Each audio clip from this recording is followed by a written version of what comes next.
ఏవైతే మంచి కార్యక్రమాలు చేశారో వాటిని ప్రజలకు చెప్పుకోవటంలో కానివ్వండి, లేదా ఈనాడు అధికార పార్టీ ఏవైనా పొరపాట్లు చేస్తే, పొరపాట్లు చేశాయి అని ప్రతిపక్షానికి అనిపిస్తే చేసిన పొరపాట్లని అసెంబ్లీలో కానివ్వండి, లేకుంటే ఇటువంటి అకేషన్లో కానివ్వండి వారు మాట్లాడటంలో తప్పుంటుంది అని నేను అనుకోను. గౌరవ మాజీ ముఖ్యమంత్రి గారు మాట్లాడేట స్టార్టింగ్ లగాయితూ ఎండింగ్ దాకా వారి మాట్లాడే ధోరణ, వారు ఏమన్నా ఒక మంచి సూచనలు ఇస్తారేమో ఈనాడు అధికారంలో ఉన్న పార్టీకి, వారు ఏమన్నా మంచి సలహాలు సూచనలు ఇస్తే తప్పకుండా సరిదిద్దుకోగలిగే ఉంటే సరిదిద్దుకోవచ్చు అని చాలా ప్రశాంతంగా వారి ఎంటైర్ స్పీచ్ వినటం జరిగింది. మనసంతా విషాన్ని నింపుకొని పదే పదే కాంగ్రెస్ని ఒక విలన్గా చిత్రీకరిస్తూ, కాంగ్రెస్ పార్టీనే విలన్గా చిత్రీకరించడమే కాకుండా తెలంగాణ రాష్ట్రంలో ఏ పేదవాడి ప్రభుత్వం ఇందిరమ్మ ప్రభుత్వం కావాలని పేద ప్రజలు ఇందిరమ్మ ప్రభుత్వాన్ని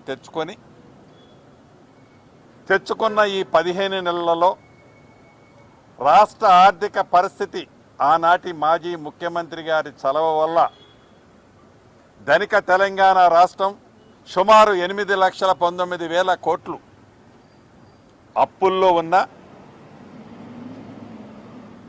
అభివృద్ధిని సంక్షేమాన్ని బ్యాలెన్స్ చేస్తూ అనేక దేశ చరిత్రలో ఏ రాష్ట్ర ప్రభుత్వం చేయని అనేక మంచి కార్యక్రమాలు ఈనాటి ఇందిరమ్మ ప్రభుత్వంలో గౌరవ ముఖ్యమంత్రి రేవంత్ రెడ్డి గారి నాయకత్వంలో జరుగుతుంది. అయితే కాంగ్రెస్ పార్టీని ఒక విలన్లా చూపిస్తూ ఒకటి రెండు సార్లు వారు సంబోధించారు. ముందు దాని గురించి రాష్ట్ర ప్రజలకి విన్నవించుకోవాల్సిన అవసరం ఉంది. కాంగ్రెస్ పార్టీని విలన్గా చిత్రీకరించే దాంట్లో అయ్యా గౌరవ మాజీ ముఖ్యమంత్రి వర్యులు, కాంగ్రెస్ పార్టీ తెలంగాణ రాష్ట్రాన్ని ఇచ్చినందుకు విలన్గా చిత్రీకరిస్తున్నారా? కాంగ్రెస్ పార్టీని హైదరాబాద్తో కూడుకున్న తెలంగాణ రాష్ట్రాన్ని ఇచ్చినందుకు కాంగ్రెస్ పార్టీని విలన్గా చిత్రీకరిస్తున్నారా? ఆనాడు ఎన్డీఏ చైర్మన్గా, యూపీఏ చైర్మన్గా శ్రీమతి సోనియా గాంధీ గారిని దేవతగా అని పొగిడిన మీరు తెలంగాణ రాష్ట్రం ఇచ్చిన తర్వాత మీ ఎంటైర్ కుటుంబం శ్రీమతి సోనియా గాంధీ గారికి సాష్టాంగ నమస్కారం చేసింది మర్చిపోయి ఈనాడు కాంగ్రెస్ పార్టీ తెలంగాణ రాష్ట్రం ఏదో విలన్గా చిత్రీకరించే తాపత్రయం, ఉక్రోషం, కడుపంతా విషం పెట్టుకొని మీరు మాట్లాడుతున్న తీరు చూస్తుంటే చాలా బాధ అనిపించింది. మీరు తెలంగాణ ప్రజల కోసం ఆవేదన పడుతున్నారా, బాధపడుతున్నారా? మీరు ఆ వేదిక మీద చెప్పినట్లు ఏదో బాధపడిపోతున్నట్లు మీరు మాట్లాడే తీరు చాలా నవ్వు కూడా వచ్చింది. ఈ వేదిక ద్వారా వారిని కొన్ని ప్రశ్నించాలనుకుంటున్నా.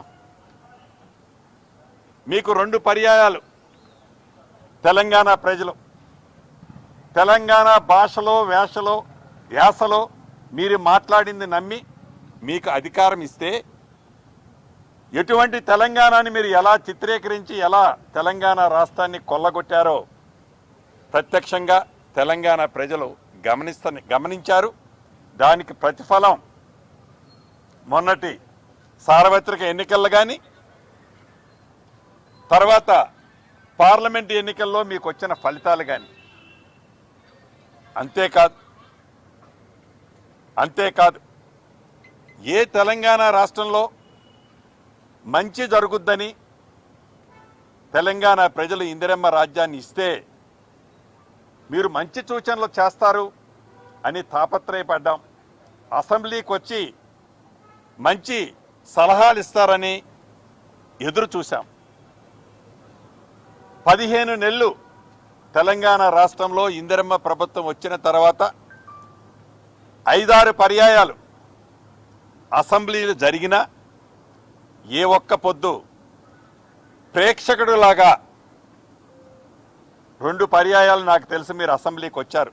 ఒకటి బడ్జెట్ పోయినసారి ప్రవేశపెట్టినప్పుడు, మళ్ళీ మొన్న ప్రవేశపెట్టినప్పుడు 2 సార్లు మీరు అసెంబ్లీకి వచ్చారు తప్ప మీ అనుభవాన్ని, మీ జ్ఞానాన్ని, మీకు 80,000 పుస్తకాలు చదివితే ఉన్న అపారమైన తెలివితేటలని ప్రజలకు, తెలంగాణ ప్రజలకు వివరిస్తారా అనే దాంట్లో అసెంబ్లీ సాక్షిగా చెప్తారనుకున్నాం. కానీ మీరు అసెంబ్లీకే రాలే. మీరు ముఖ్యమంత్రిగా ఉన్నప్పుడు కూడా ఏనాడు సెక్రటేరియట్ అన్నా, ప్రజలన్నా మీకు ఎంత గౌరవం ఉందో ప్రత్యక్ష సాక్షిని నేనే. అసెంబ్లీకి ఎలాగైతే ఇప్పుడు ప్రతిపక్ష నాయకుడిగా ఉన్నప్పుడు రాలేదో, ఆనాడు ముఖ్యమంత్రిగా ఉన్నా ఏనాడు సెక్రటేరియట్కి వచ్చేది లేదు. మీరు మీ ఫామ్ హౌస్లోనే, మీ ఫామ్ హౌస్కే పరిమితమై దొర పరిపాలన మీరు పరిపాలించారు తప్ప ఈనాడు ప్రజాస్వామ్యబద్ధంగా గౌరవ ముఖ్యమంత్రి రేవంత్ రెడ్డి గారి నాయకత్వంలోని ఈ ఇందిరమ్మ ప్రభుత్వం, ముఖ్యమంత్రి గారితో పాటు రాష్ట్ర కేబినెట్ మంత్రులందరం సామాన్య ప్రజలకు అందుబాటులో ఉండటమే కాకుండా అన్ని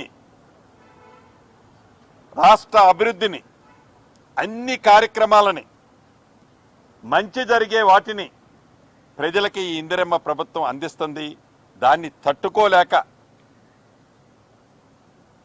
మనసంతా పదే పదే విషమని అంటున్నానంటే, మనసంతా విషము నింపుకొని ఈ పరిపాలన మీద, ఈ కాంగ్రెస్ పార్టీ మీద ఉద్దేశపూర్వకంగా దుమ్మెత్తి పోస్తున్నారే తప్ప ఇంకొక అంశం మీ స్పీచ్లో ఎక్కడా కనిపించలేదు. ఇంకా చాలా పెద్ద పెద్ద మాటలు మాట్లాడారు.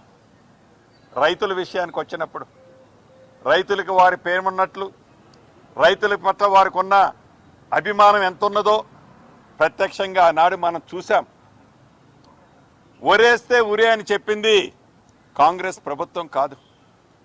గౌరవ ఆనాటి ముఖ్యమంత్రి గారు మీ నోటితో మీరు అన్నారు ఒరేస్తే ఉరే అని చెప్పి. కానీ మీ ఫామ్ హౌస్లో సుమారు 150 ఎకరాలు మీరు మట్టుకు ఒరేసుకున్నారు. రాష్ట్ర ప్రజలని ఆనాడు ఎవరిని ఒరేయనీయలేదు. మీరు పండించిన పంట క్వింటాల్కి మీకు సంబంధించిన వ్యక్తులతో పరోక్ష ఒప్పందాలు చేసుకొని క్వింటాలు 4,000 రూపాయల పైగా రేటుకి మీ ధాన్యాన్ని అమ్ముకున్నారు తప్ప రైతులందరినీ పొస్తు పెట్టి ఇండైరెక్ట్గా వారందరినీ ఉరేసుకోమని చెప్పిన మీరు ఈనాడు రైతుల పట్ల దేయాలు వేదాలు వల్లిస్తున్నట్టు చాలా అద్భుతంగా మాట్లాడటం, మీ సభను చూస్తే నాకు నవ్వొచ్చింది. అంతేకాదు, కాంగ్రెస్ పార్టీ 20%, 30% కమిషన్లని ఏదో మాట్లాడుతున్నారు. కాంగ్రెస్ పార్టీ అధికారంలో ఉంటే ఫైనాన్స్ మినిస్టర్ గారి దగ్గరికి ఒక 200 మంది కాంట్రాక్టర్లు వచ్చి సెక్రటేరియట్ ముట్టడించారు అంటున్నారు. అయ్యా, మీరు ముఖ్యమంత్రిగా ఉన్నప్పుడు మీ పరిపాలనలో కాంట్రాక్టర్లకి మీరు అధికారంలోకి దిగిపోయే నాటికి సుమారు 80 నుంచి 82 వేల కోట్ల రూపాయలు మీరు కాంట్రాక్టర్లకు బాకీలున్నారు. ఆ బరువంతా తీసుకొచ్చి ఇందిరమ్మ ప్రభుత్వం, కాంగ్రెస్ ప్రభుత్వం మీద ఈనాడు పెట్టారు మీరు. అంతేకాదు, సర్పంచుల మీద, మాజీ సర్పంచుల మీద ప్రేమ ఒలకబోస్తున్నారు. ఇందిరమ్మ ప్రభుత్వం వచ్చే నాటికి సర్పంచులే లేరు, వారు పదవి కాలం అయిపోయింది. ఏదైతే ఈనాడు సర్పంచులకు బాకీ అని పదే పదే మీరు, మీ తొత్తులు, మీరు అసెంబ్లీలో మా బచ్చాగాళ్ళు ఉన్నారన్నారే, ఆ బచ్చాగాళ్ళు పదే పదే మాట్లాడేది కాంగ్రెస్ ప్రభుత్వం సర్పంచులను నిర్లక్ష్యం చేస్తుంది, బిల్లులు ఇవ్వటం లేదు, సర్పంచులను మోసం చేసింది అంటున్నారు. కాంగ్రెస్ పార్టీ వచ్చిన తర్వాత ఏ ఒక్క సర్పంచ్ కూడా ₹1 పని చేయలేదయ్యా గౌరవ మాజీ ముఖ్యమంత్రి గారు. ఆ చేసిన బిల్లుల పెండింగ్ అంతా మీ పుణ్యమే. రాష్ట్రంలో ఈనాడు వేలాది మంది సర్పంచులు ఎవరైతే ఇబ్బంది పడుతున్నారో తమర పుణ్యమయ్యాది, కాంగ్రెస్ ప్రభుత్వం పుణ్యం కాదు. ఇక కాంగ్రెస్ పార్టీ గురించి ఈ 20-30% గురించి చెప్తున్నారు. డైరెక్ట్ గా ముక్కుసూటిగా గౌరవ మాజీ ముఖ్యమంత్రి గారు మిమ్మల్ని 2 ప్రశ్నలు అడగదలుచుకున్నాను.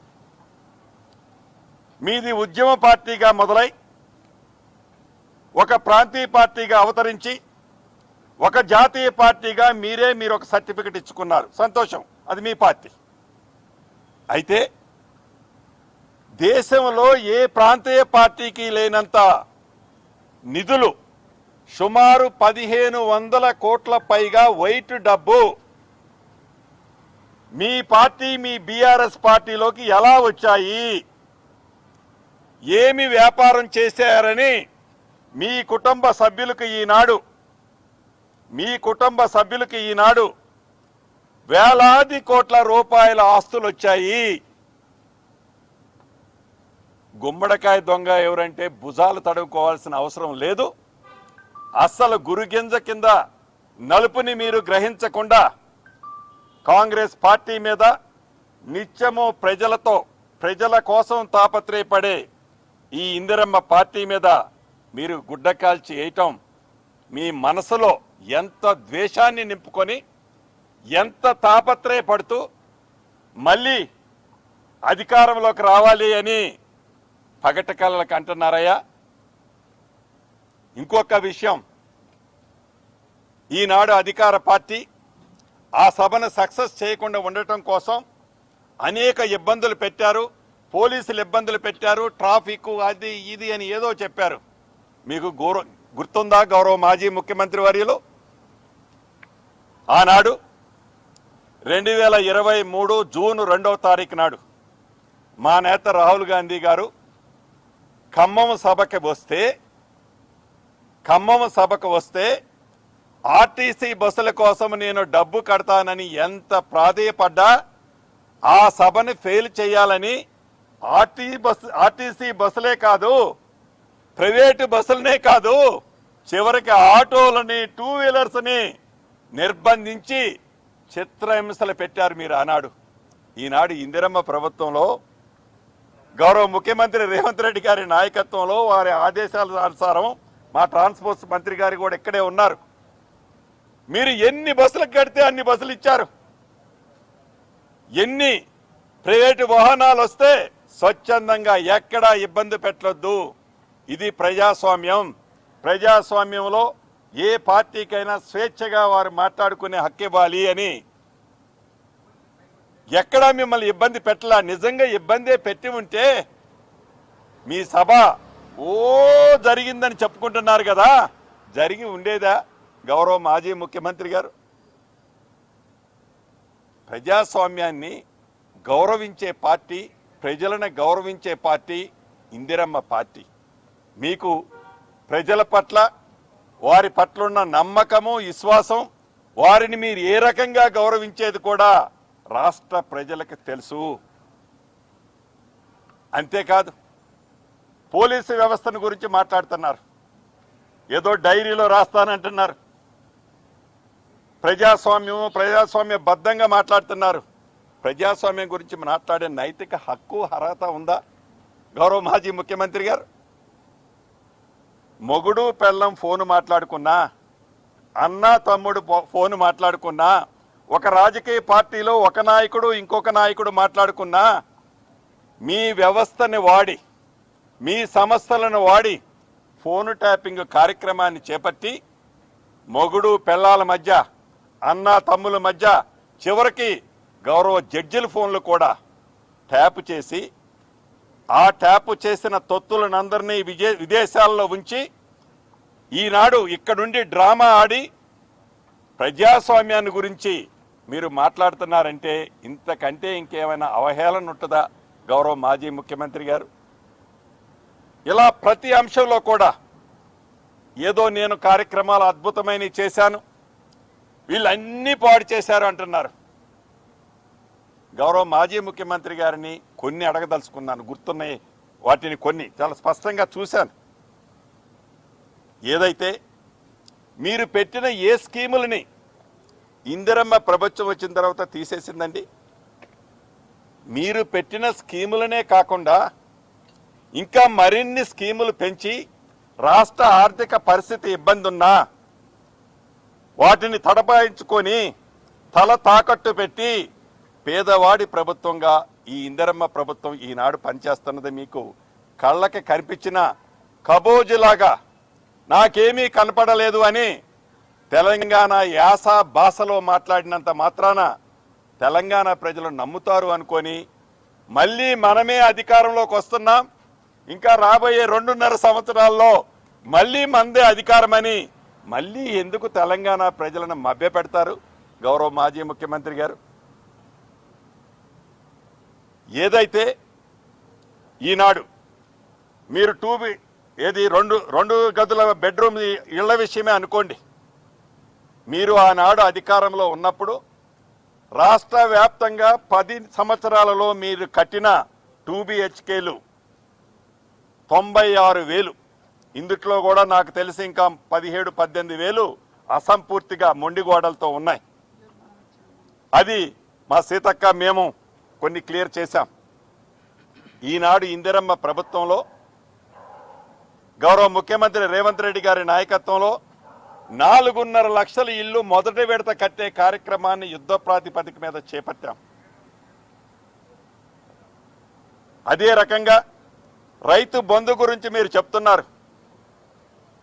రైతు బంధు ఆనాడు మీరు 2 పంటలకి ఎకరానికి 10,000 ఇస్తే ఆర్థిక పరిస్థితి మీరు కొల్లగొట్టిన కారణంగా ఆర్థిక పరిస్థితి బాగలేకపోయినా 12,000 రూపాయలు అంటే 6,000 ప్లస్ 6,000 12,000 రూపాయలు నువ్వు 10,000 ఇస్తే ఇందిరమ్మ ప్రభుత్వంలో 12,000 ఇచ్చే కార్యక్రమాన్ని ఈనాడు చేపట్టి తల తాకట్టు పెట్టి ఇస్తున్నాం.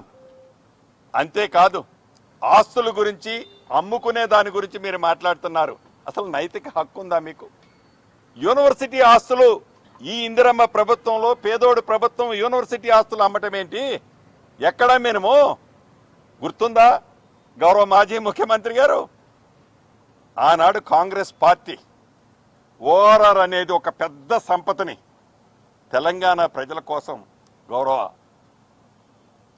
దివంగత నేత రాజశేఖర రెడ్డి గారు ఏర్పాటు చేస్తే ఓఆర్ఆర్ని అల్వ సులవాలకి నీ కుటుంబ సభ్యులకు సంబంధించిన ఒక సంస్థకి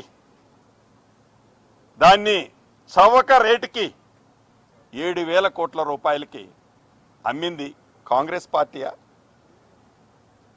అంతేకాదు 7 నెలలు 8 నెలల తర్వాత వచ్చే వైన్ షాపులకు సంబంధించిన ఆక్షన్కి సంబంధించింది కూడా ముందే అడ్వాన్స్గా కలెక్ట్ చేసింది కాంగ్రెస్ పార్టీయా మీరా? అంతేకాదు నేను మంచిగా మంచినీళ్ళు ఇచ్చామని చెప్తున్నారు మిషన్ భగీరథ ద్వారా.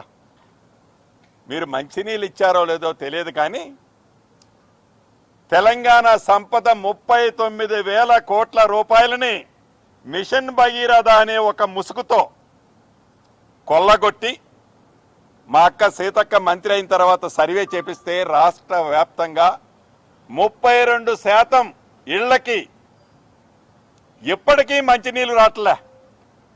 అది మా ఇందిరమ్మ ప్రభుత్వం వచ్చిన తర్వాత ఆనాడు మీరు చేసిన తప్పులన్నిటినీ సరిదిద్దుకుంటూ స్థానికంగా ఉన్న వనరులన్నిటినీ ఉపయోగించుకుంటూ మంచినీళ్ళు ఇచ్చే కార్యక్రమాన్ని ఈ ఇందిరమ్మ ప్రభుత్వం చిత్తశుద్ధితో ఈనాడు చేస్తుంది. ప్రతి కార్యక్రమం అది మీరు మంచి కార్యక్రమా చెడ్డ కార్యక్రమంగా కాదు. కళ్యాణ లక్ష్మి షాదీ ముబారక్ మీరిచ్చారు, మేమిస్తున్నాం. ఎస్ బంగారం ఇస్తానన్నాం. యాడ నువ్వు ఏముంచి నువ్వు నిధులేమని ఉంచితే కదా. పేదోడికి ఏదన్నా పంచాలని మాకు తాపత్రయం ఉంది. ఏడన్నా డబ్బులు ఉంచితే కదా నువ్వు. వీలైనంత కొల్లగొట్టుకుంటూ నువ్వు పోతే డెఫినెట్గా ఈ ప్రభుత్వం చిత్తశుద్ధితో అన్న ప్రతి మాటని నెరవేర్చుద్ది. ఇంకా ఏదేదో కాంగ్రెస్ పార్టీ చేసిన మంచి ఒక్క మంచైనా నువ్వు చెప్పావా గౌరవ మాజీ ముఖ్యమంత్రి గారు? నీ ధరణిలో ఉన్న నాటి కుంభకోణాలు ఆ ప్లేస్లో అద్భుతంగా ప్రజల వద్దకి ఈనాడు ప్రజల నచ్చిన చట్టం భూభారతి చట్టం ప్రజల వద్దకు తీసుకొచ్చాం. ధైర్యంగా ప్రతి గ్రామాల్లో గ్రామ సభలు పెడుతున్నాం. మీరు ఎందుకు ఆ ధరణిని గురించి మాట్లాడలేకపోయారు గౌరవ మాజీ ముఖ్యమంత్రి గారు? అదే రకంగా సన్నబియ్యం అద్భుతంగా ప్రజలకు ఇస్తున్నాం. కష్టమైనా కూడా పేదవాడు మంచిగా ధనికుడు తిన్న బువ్వే తినాలి అని ఎందుకు మంచి కార్యక్రమం చేశారని అటువంటి దాన్ని మాట్లాడలేకపోయావు? ఎస్, నేను అద్భుతంగా 8వ అద్భుతం కాళేశ్వరం కట్టానన్నారు. కాళేశ్వరం ఏమైందండి? మీరు అధికారంలో ఉన్నప్పుడే కుప్పకూలింది అది. దాంట్లో కుంభకోణం 1,00,00,000 కోట్లు కుంభకోణం జరిగింది అని విజిలెన్స్ రిపోర్టు ఇచ్చింది. కేంద్ర ప్రభుత్వ సంస్థ రిపోర్టు ఇచ్చింది. రాబోయే రోజుల్లో స్పెషల్ కమిషన్ కూడా రిపోర్టు తప్పకుండా ఎంక్వైరీ చేస్తుంది. దాని మీద కూడా రిపోర్టు వస్తుందని ఆశిస్తున్నాం. అంటే అటువంటి కాళేశ్వరంలో జరిగిన అవినీతిని గురించి మీరు ఎందుకు మాట్లాడలేకపోతున్నారు? అంతేకాదు, ఏదైతే ఇంకా ఇటువంటి మీరు చేసిన స్కాములు, మీరు చేసిన తప్పులు, మీరు చేసిన ఇప్పటికీ పచ్చి అబద్ధాలు చెప్పేది, నోరు తెరిస్తే అబద్ధం. ఏదైతే ఈనాడు మీరు వరంగల్ సభలో మాట్లాడిన దాని మీద చివరగా ఒక్క మాట చెప్పి నేను ముగిస్తాను. చాలా ఆర్భాటంగా మీరు మాట్లాడారు. మా పార్టీ పక్షాన ఒక్కటే మిమ్మల్ని ఇక్కడ నుంచి ఛాలెంజ్ చేస్తున్నాను. డేట్ మీరు ఫిక్స్ చేయండి. ఏ డేట్ మీద అసెంబ్లీ పెట్టమంటారో మీరు ఫిక్స్ చేయండి. మీరు చెప్పిన ప్రతి అంశాన్ని, అది 4 రోజులు కానివ్వండి, 6 రోజులు కానివ్వండి, 8 రోజులు కానివ్వండి, ప్రతి అంశాన్ని మీరు చేసిన ఘనకార్యాలేంటో, ఆ గొప్ప ఘనకార్యాలేంటో చెబుతూ ఈ గడిచిన 10 సంవత్సరాల్లో మీరు చేసిన ఘనకార్యాలని, ఈ 15 నెలల్లో జరిగిన అభివృద్ధి సంక్షేమాన్ని ప్రజలకి చర్చించటానికి మీరు సిద్ధమా? అయినా ఈ ఇందిరమ్మ ప్రభుత్వం వచ్చిన తర్వాత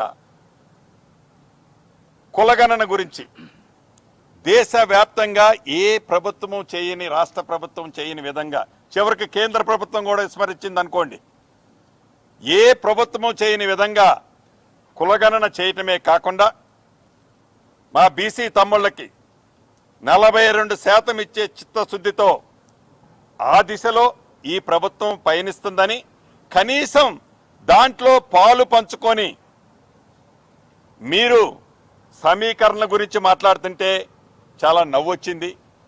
అదే రకంగా ఎస్సీ వర్గీకరణ కొన్ని దశాబ్దాలుగా గౌరవ మా సహచార మంత్రివర్యులు దామోదర్ రాజనరసింహ గారు, బట్టి విక్రమార్క గారు, ఉత్తమ్ కుమార్ రెడ్డి గారు, అదే రకంగా సీతక్క, పొన్నం ప్రభాకర్ గారు, వీరందరూ ఈ కులగణన కానివ్వండి, ఎస్సీ వర్గీకరణ కానివ్వండి, మా ఇందిరమ్మ ప్రభుత్వం చిత్తశుద్ధితో దేశంలోనే ఒక రోల్ మోడల్ రాష్ట్రంగా ఉంచాలని